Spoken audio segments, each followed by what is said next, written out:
એ તો દાનવ કુળનું રાવણનું કુળ હતું ને, રાક્ષસ કુળ.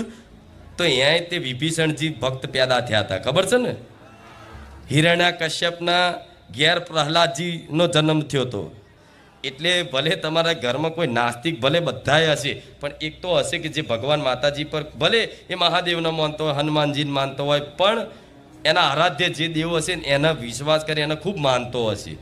તો આવા જે ઘરમાં ભક્ત હોય ને, તો તમારે એટલું માની લેવાનું કે હું મારા નસીબનું, મારા કર્મોનું નહીં, પણ આ ભક્તિ કરે છે ને એના ફળ સ્વરૂપનું હું ખાઉં છું.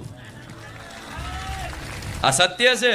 અને ભક્તિમાં સુખ છે. ભક્તિ આવી જશે ને જીવનમાં. ભક્તિ નહીં એટલે તો અશાંત દુઃખી છો.